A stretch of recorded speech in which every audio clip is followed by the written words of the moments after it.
Over 48 hours since Gurmehar Kaur received spine-chilling rape and murder threats on social media despite outcry and several formal complaints, no arrests made so far. Meanwhile, activists and students take to the streets in support of Gurmehar Kaur, demanding justice. But Gurmehar says she has said what she had to say, distances herself from her campaign, leaves Delhi. After cases of molestation of toddlers surfaced from a Bengaluru preschool, Karnataka government decides to tighten the noose. Proposal in pipeline to bring preschools under Karnataka Education Act, registration also to become mandatory. And speed breakers kill an average 10 people a day in India. Latest records from the government reveal shocking numbers. And as bank unions across India strike work in Pune, an ATM loaded with money kept unlocked and unguarded. Bankers say won't fix the problem. We are on strike.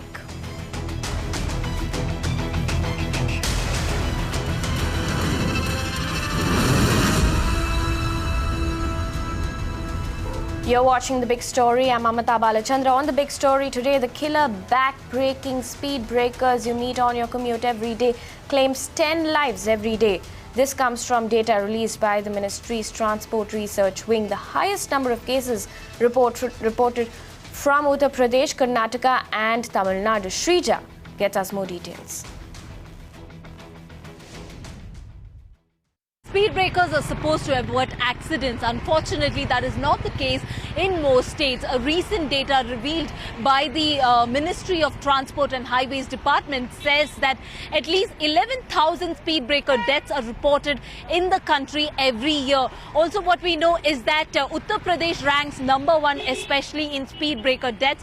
In 2015 and 2014, respectively, at least 990 and 1,753 speed breaker deaths were reported in Uttar Pradesh, followed by Karnataka and Tamil Nadu. Also, what we know is that in Madhya Pradesh and Karnataka, at least 6,000 deaths were reported, speed breaker deaths were reported in the country. In fact, these numbers have sent shockwaves across the country, also questioning the fact that speed breakers, which is in fact supposed to avert accidents, in fact is taking the lives of the people. Also, what we know is that in fact this number released by the Ministry of Transport and Highways Department has caused panic among the commuters.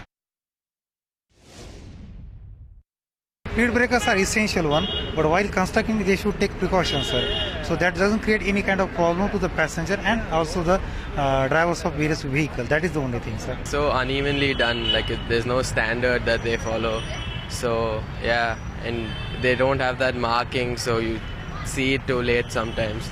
So yeah, it's quite hazardous. They are uneven in size, they are not in proper size, and bumping.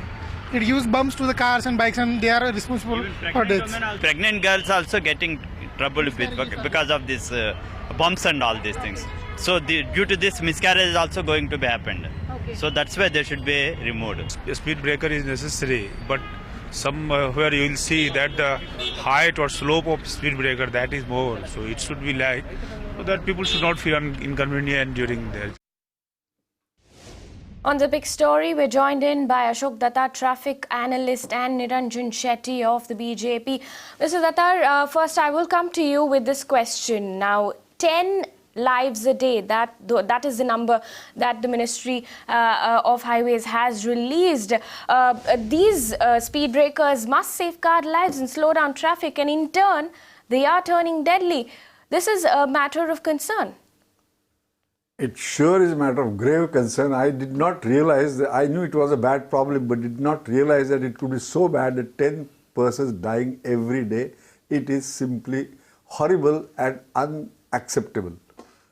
Because it can be very easily avoided. That is the worst part of it. It doesn't have to be, not even one need to die at all.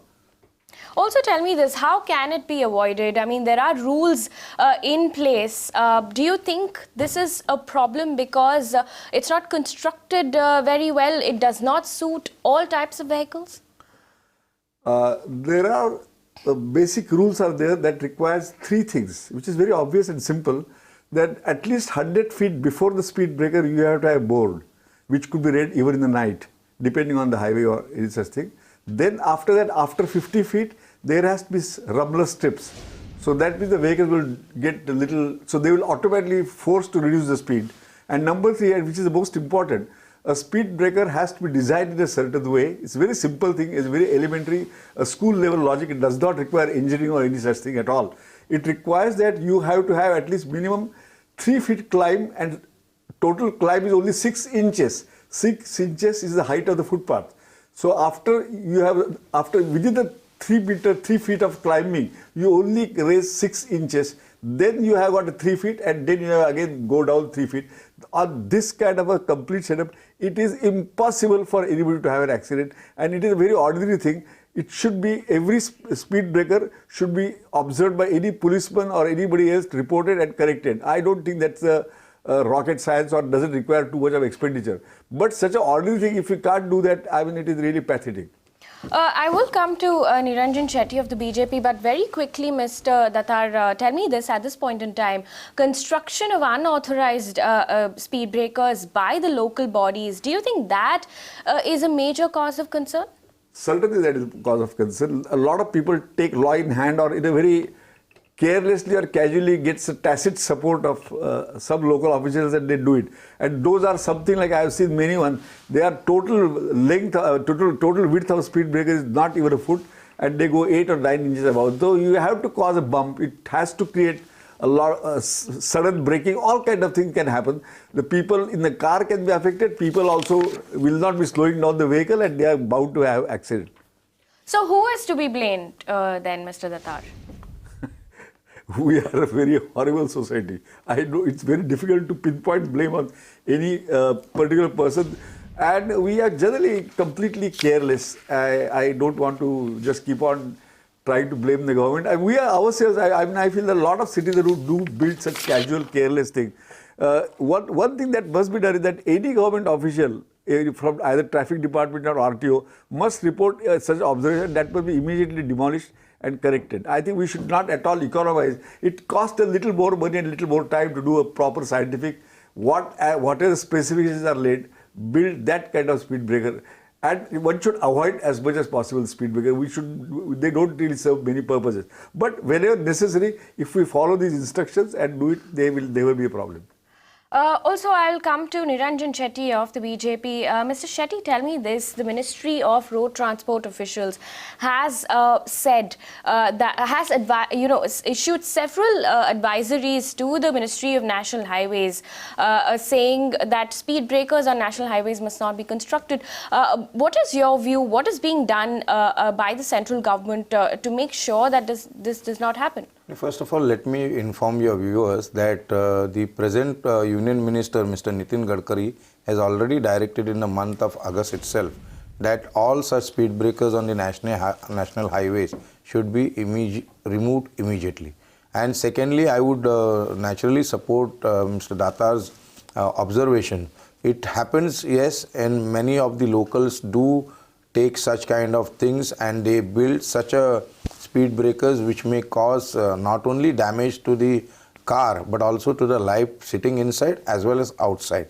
So basically, yes, I agree that as far as the some onus has to be put, the responsibility of course lies with the authorities, those who are in charge, basically all the traffic departments and others.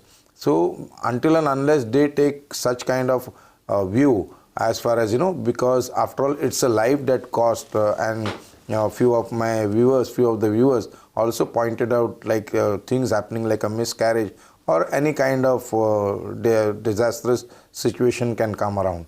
So I would only say that yes, the Union Ministry is concerned with the death that is occurring, and the minister has already given the ultimatum to remove all such speed breakers, at least from the national highways. Also, data shows that 65% of deaths occur, of course, within the states, which of course pertains to local bodies. So tell me this, what is the central government doing to ensure that all the state governments make sure that this does not happen, make sure that the guidelines are followed? You see, this is very persisting since pretty long. Now we are into the government just few years back.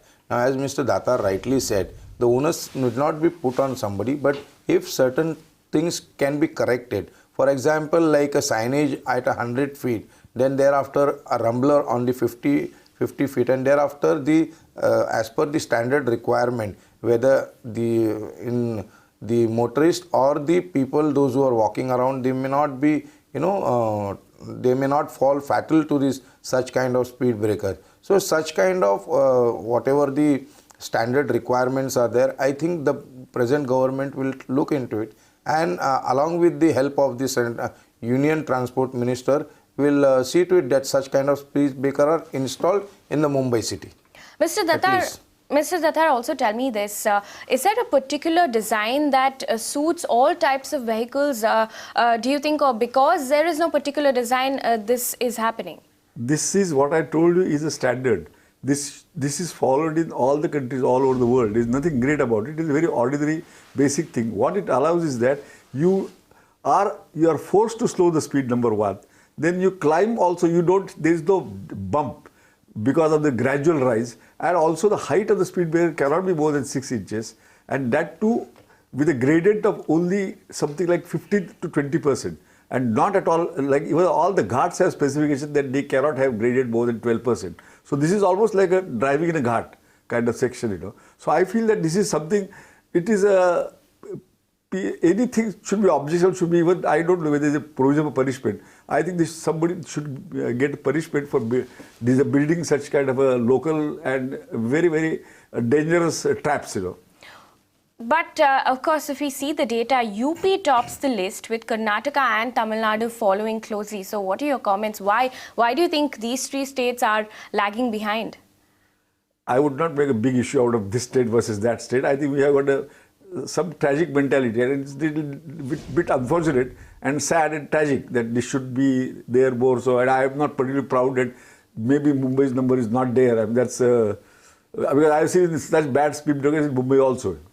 So very quickly then, tell us what are the possible solutions to ensure that this does not happen, to ensure state governments, local bodies make sure that the guidelines that are set out by the Indian Road Congress is adhered to? I think you have to give authority to one agency only, not multiple agencies. It should be given either to traffic police or RTO. On the highway, it is difficult for traffic police. In fact, highway also guarded by traffic police. They should be given authority, and authority with the direct authority to demolish the wrong ones immediately, and ensure that they are done. As soon as you observe it, that should be kept record, where it was there, etc. There should be, these days of keeping record with using of internet, using websites. I feel that this kind of a, I would almost say criminal behavior can be easily attended to and corrected. I think if there is a will, it can be easily happen. I don't think it's such a big issue to. I'm feeling very sorry that we have to make a program for this kind of obvious problem. Mr. Shetty, do you agree? Also, tell me this: the National Highways Authorities of India is also looking at, building pedestrian crossways and foot-over bridges. All of that also is to be kept in mind. Yeah, absolutely right. Things in the past have been gone on to totally worse. Now, present the Union Minister, Mr. Nitin Gadkari, has thought about all these kind of aspects. Like if you see the sea-link also, at that point of time also there was a place made for the pedestrian, those who can walk and cross over. But unfortunately, it could not happen. Yes, on the national highway also such kind of concept are being thought about, and as you rightly said, I think the reason I personally feel why it must be in Karnataka, UP or Tamil Nadu, because all, if you see, they are all connected to the highways, and basically Mumbai city has a by-lanes and small lanes. So basically normally no people drive in such a speed wherein they bump into somebody and such kind of fatal accidents happen. Yes, Mr. Datar rightly said he has been a very technical expert on this. We know him very well, that he has been guiding and telling what kind of things or the standard requirements are there. I think if that has been adhered to, such kind of fatalities can be avoided. 10 lives a day, that is killed by a speed breaker is something that we cannot compromise. We will make sure that we track the story very, very closely. Perhaps a single agency must be put out there to take care of all the guidelines that are put out by the Indian Road Congress, something that we'll keep a close watch on here on Magic Bricks. Now, thank you, gentlemen, for joining us on the big story. Moving on from that story now, a day after putting up a brave front and taking on unrelenting bullies, DU student Gurmehar Kaur, in a shocking move, withdrew her campaign and requested everyone to leave her alone. Gurmehar was brutally targeted on social media after a post opposing student body ABVP went viral. Since then, she has approached Delhi Women Commission for help, after which Delhi police also filed an FIR. But as of now, no arrests have been made, no action has been taken against those who openly bullied her online and threatened her with rape. Deepa Rana caught up with some of the protesters in Delhi University. There is no binary of correct and incorrect in this. I mean, we are working within a legal constitutional framework which allows us to express whatever we want to express. Yes, there are limits to freedom of expression, but it does not mean that I cannot disagree with one's idea on, say, a particular problem. And that problem can be in any part of the country. We are not beyond a public debate on any of the contentious issues. And to say that as a woman I cannot come out and speak my mind, that's something which is making me think that I'm not existing in a legal, democratic, constitutionally governed country at all. The problem even with Gurmehar is that so much media attention is coming precisely because she is the daughter of somebody. No, Gurmehar should be allowed to say whatever she wants to as an independent woman. And that is what we are fighting for. We are fighting for our independence, and that is our Azadi ka nara. आप लोग protest कर रहे, tell us क्या Everything from rape threats to the entire controversy that is erupted because of ABVP's unintentional interference in Ramjas politics. Everything from that. We want a Delhi University back, and that is what we are here for. We are not affiliated to any political parties. We are just students who wants our university back. No censorship. Rape threats से आज़ादी, censorship से आज़ादी, बस आज़ादी चाहिए हमें इस hooliganism से. So these are the kind of voices that the students are raising, that they want freedom, and they want freedom from this kind of insult which is done to the various girls on social media when they have been bullied on social media, and no action has been taken, no concrete action has been taken by the police as well as the law ministry. In fact, it is a collective failure that even in fact Gurmehar Kaur, who raised her voice of dissent and presented her opinion on the social media, was forced to leave the city. As you see over here, there is huge police deployment over here, and in massive police deployment, there is this protest march which has been organized by the students who are demanding that their voice of dissent should be heard. This is Deepa Rana for Magic Bricks Now in New Delhi. The university has to be a space where people of different opinions are allowed to place their opinions, have their seminars, call whoever they want. Nobody has the right to stop them physically by inflicting violence. And this is something which is not acceptable, and the duty has also taken a very strong position against it. Once you have stopped people the right to think for themselves, to speak for themselves, to say whatever they want, this is fascism. And this is not something that we will allow in our university. Ma'am, Gurmehar Kaur has been asked to leave the city. She's not in the city after she presented her dissent on Facebook as well as on Twitter. It's absolutely shocking and condemnable that instead of protecting her, this government is making more, the ministers and all are making more, inciting remarks, actually encouraging students, encouraging antisocial elements to take the law into their own hand and beat up people. This is highly condemnable. Gurmehar Kaur has also been called a political pawn of the communist forces. They can always say that anything they don't like is a political pawn. But those who are actually beating up people, that is justified.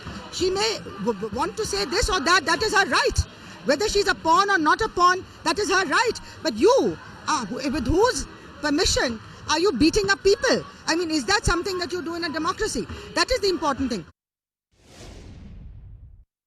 Yesterday, Delhi police received a complaint of the girl through Delhi Commission for Women. So immediately on priority basis, we started examining that. And today, Delhi Police Crime Branch Cyber Crime Cell, it has registered one FIR under Section 354A and Section 506 of the IPC and Section 67 of the Information Technology Act. An investigation has been taken up. What is the status of the security provided to her? Yesterday, the moment this thing came to Delhi Police notice, we immediately contacted the girl, and South East District Police has provided security. Also listen in to some reactions pouring in on the recent developments.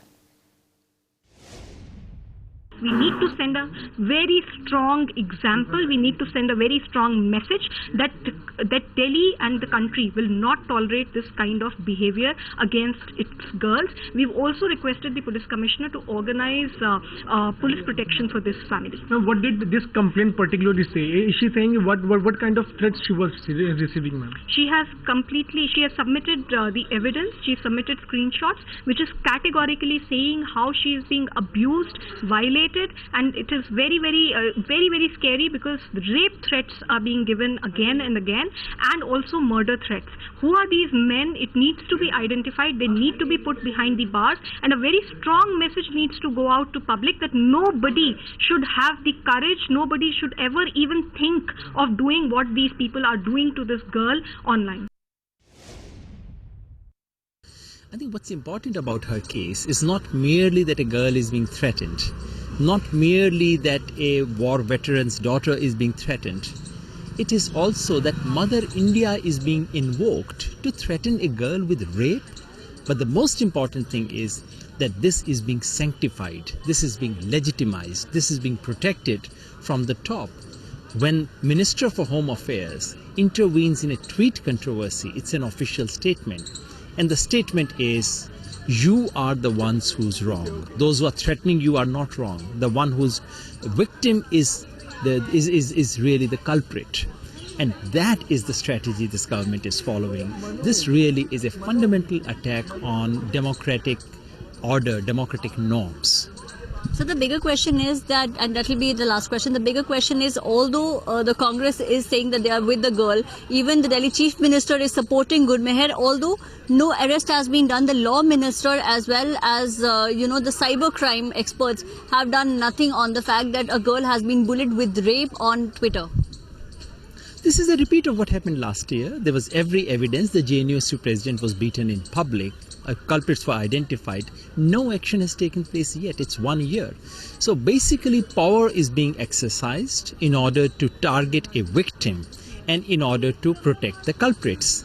This is the new dispensation, and therefore you need protests to come out against it, to re-establish who is a victim and who is the culprit. She has got the right to convey her views, including criticizing Vidyarthi Parishad. Okay? And if there is any threat to her on social media, it is wrong. The law must take its own course. But I would like to gently tell that young girl one thing surely. She is the daughter of a brave heart who sacrifices life for the country. We salute the sacrifice of her father. But those who are seeking to fire their own guns through her shoulders, have they ever criticized the sacrifice of her father? The terrorists, their patrons from across the border. And those who seek to be soft on them, inasmuch as when Supreme Court gives verdict against them, they speak even against the courts. Yesterday, Simi founders have been convicted for life.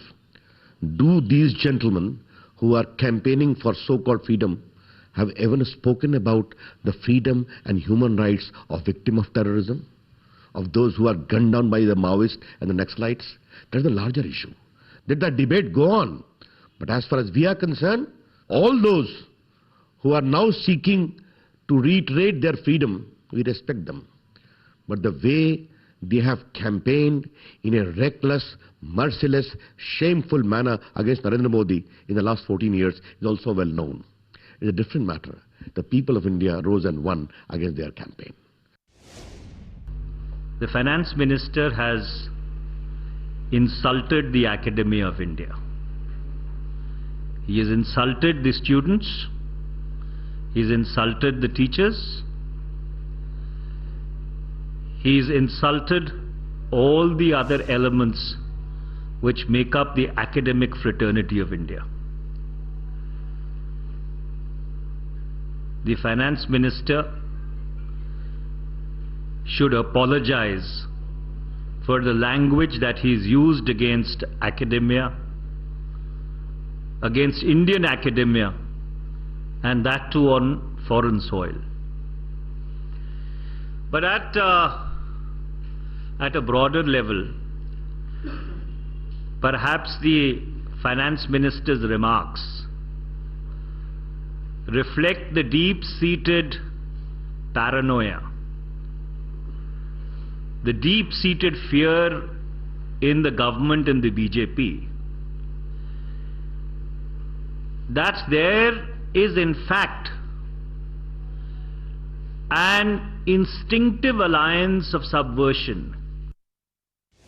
Now, incidentally, an ABVP General Secretary we caught up with continued to say Gurmehar's left-leaning ideology is to be blamed. जिस तरह से भी ये आरोप लग रहे हैं, पहली बात तो मैं कि मीडिया से भी पूछना चाहता हूं कि क्यों बार-बार एबीवीपी से ही कहा जाए कि एबीवीपी की तरफ से वॉयलेंस हुआ, एबीवीपी के कार्यकर्ताओं ने ऐसा किया, जबकि किस तरह का कोई प्रूफ नहीं है। जो भी लोग ऐसा कर रहे हैं, जो भी छात्र हैं, वो प्रूफ दें। अभी वर्तमान में एक बहन गुरमेहर कौर जो बार-बार कह रही है कि एबीवीपी की तरफ से मुझे थ्रेट मिली है, मुझे रेप की धमकी मिली है, वो सिर्फ मीडिया पे कह रही है, वो क्यों पुलिस में जाके कंप्लेंट नहीं कर रही है? विद्यार्थी परिषद ने, एबीवीपी ने आज कंप्लेंट डाली है पुलिस में कि उस बहन को जिसने भी ऐसी धमकी दी है, जो भी ऐसे डराने की कोशिश कर रहा है, उसका नाम दीजिए, उसके खिलाफ कार्रवाई कीजिए। हमने भी पुलिस को ये रिपोर्ट दी है कि उसके खिलाफ कार्रवाई होनी चाहिए। इसलिए एक तरफ से कुछ मीडिया की तरफ से भी पेश किया जा रहा है, कुछ अपना माहौल वो बना रहे हैं, जबकि असलियत ये है कि रामजस कॉलेज में कार्यक्रम के नाम पर कश्मीर मांगे आजादी, बस्तर मांगे आजादी जैसे नारे लगाते हैं, जिसके विरोध में रामजस कॉलेज का आम छात्र उसका विरोध करता है। उसके बाद डूसू और एबीवीपी के छात्रों को वहां पर शामिल होने का आग्रह करता है। उसके बाद वो हमारे साथ में मिसबिहेव करते हैं, इस तरह के वॉयलेंस के रूप में बढ़ाते हैं, और वो आम न्यूज़पेपर में साफ साफ फोटो छपी है उनकी, किस तरह से आम छात्रों को वो पीट रहे हैं। और जिसको एसएफआई का स्टेट प्रेसिडेंट प्रशांत मुखर्जी एक रामजस कॉलेज के एक्स यूनियन मेंबर को पीट रहा है और उसको एबीवीपी का छात्र एक्टिविस्ट बताया जा रहा है। ये सरासर एक तरफा प्रस्तुत करने की कोशिश हो रही है। तो ये बताइए कि ये बात तो गलत नहीं है कि लड़कियों को मारा पीटा गया था रामजस इंसिडेंट के टाइम पर, जो कि सिर्फ पीसफुली प्रोटेस्ट करने गए थे।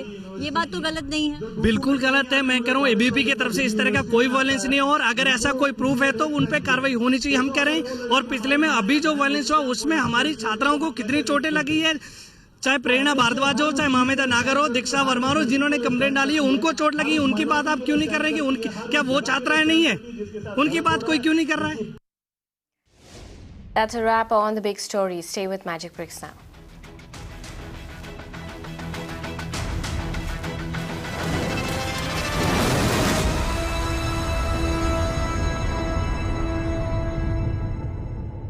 You can watch live TV on our website mpnow.in. Find us on Facebook at facebook.com/magicbricksnow. And don't forget to click the like button. You can also follow us on Twitter at magicbricksnow. To stay updated with all our programming, hit the subscribe button on our YouTube channel by logging on to youtube.com/magicbricksnow.